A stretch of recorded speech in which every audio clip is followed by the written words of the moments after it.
2014 దాకా మాత్రం పనిచేసిన మాత్రం వివక్ష గురయ్యారు, చాలా వివక్ష గురయ్యారు.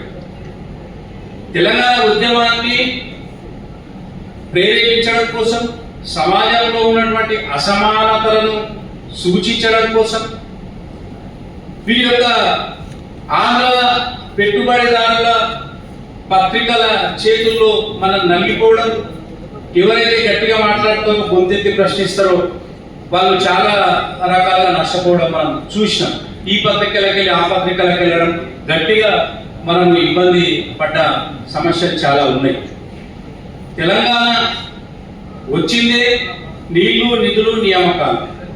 నేను ముఖ్యంగా చెప్తున్నా ఏంటంటే, తెలంగాణ ఉద్యమకారులు ఎంతైతే నష్టపోయారో, తెలంగాణకు సంబంధించినటువంటి మరి విలేకరులు అనుకోవచ్చు, పాత్రికేయ మిత్రులు అనుకోవచ్చు, ఎలక్ట్రానిక్ మీడియా అనుకోవచ్చు, ఈ వీళ్ళందరూ కూడా ఏ పత్రికలు నుంచి పనిచేసారో, ఏ విభాగాల్లో పనిచేసారో వీళ్ళందరూ కూడా సమానంగా నష్టపోయి ఉన్నారు. ఈ విభాగంలోకి వచ్చిన ప్రతి ఒక్కరు కూడా సేవా దృక్పథంతో వచ్చిన వాళ్ళే, ఉద్యమానికి వచ్చిన వాళ్ళు కూడా సేవా దృక్పథంతో వచ్చిన వాళ్ళే.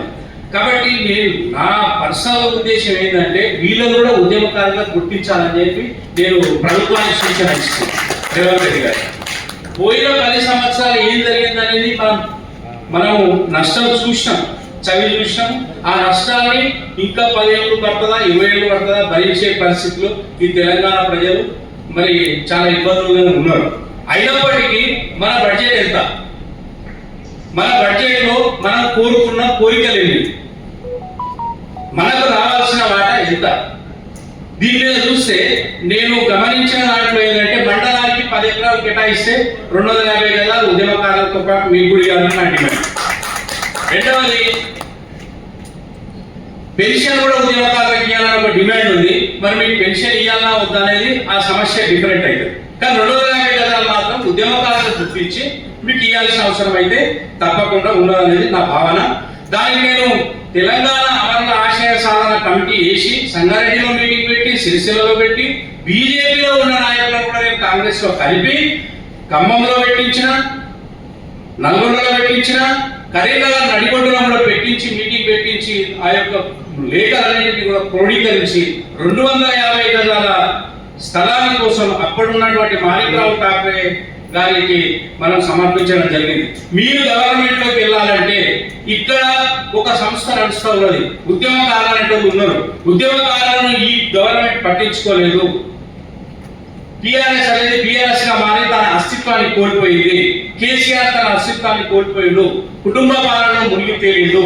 మరి మీరు ఇక్కడ ఒక 1-2%, ఏ గవర్నమెంట్ ఏ రాష్ట్రంలో చూసినా 1-2%, 3% కంటే ఓట్ బ్యాంక్ మించదు. దయచేసి మీరు అర్థం చేసుకోవాలని చెప్పి ఆనాడున్నటువంటి మాణిక్రావు ఠాక్రేతో చర్చించి ఢిల్లీకి ఆ లెటర్లను పంపించి మళ్ళీ మేనిఫెస్టోలో 250 గజాల ఉద్యమకారులకు పెట్టించడం జరిగింది.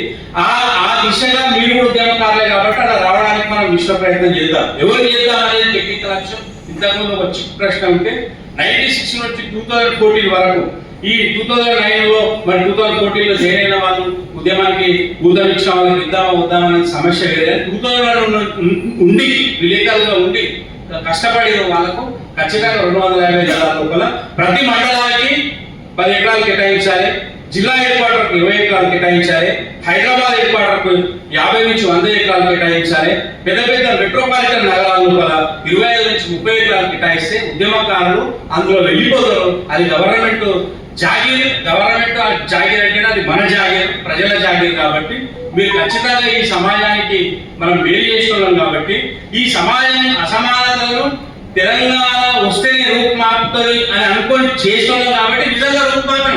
ఈయన డిఎస్పీ శివగారెడ్డి ఎట్లయినా, డీజీపీ ఎట్లయినా తెలంగాణ వచ్చినందుకే కదా, అమెండ్మెంట్ అయినందుకే కదా, లేకపోతే ఎవడో పడుకుంటుండే కదా. ఈ అన్ని పదాలు తెలంగాణ వాళ్ళు పొందుతున్నారు. డిఎస్పీలు కావాలనుకున్నారు, డిఎస్పీ వాళ్ళు ఎస్పీలు కావాలనుకున్నారు, ఏఎస్ఐ ఎస్ఐ కావాలనుకున్నాడు. ఇవన్నీ కూడా తెలంగాణ పదాలు ఎక్కడో ఒక చోట మన ప్రాంత బిడ్డలకు వస్తున్నాయి.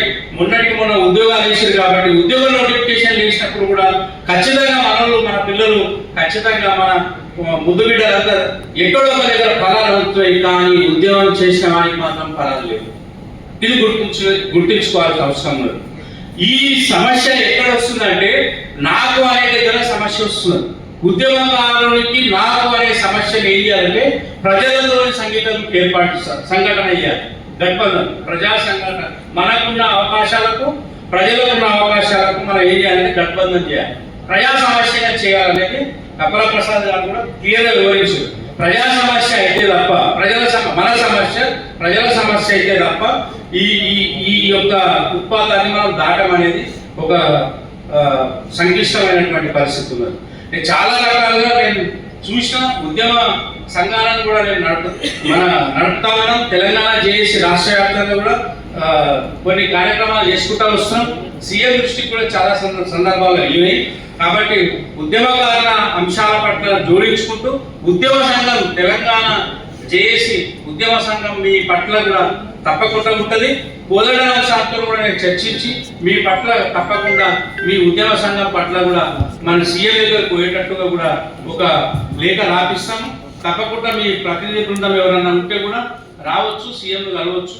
ఖచ్చితంగా ఈ ఫలాలు పొందకుండా మనం ఏం చేయలేదు. సమాజం లోపల అసమానతలు ఉన్నాయన్నింటినీ తొలగించే బాధ్యత పత్రికా రంగం మీద ఉంటుంది. పత్రికా రంగం తప్పకుండా గట్టిపడాల్సిన అవసరం ఉంటుందని చెప్పి ఈ సమయాన్ని ఇచ్చినటువంటి పెద్దలందరికీ కూడా ధన్యవాదాలు తెలియజేసుకుంటూ చెప్పండి.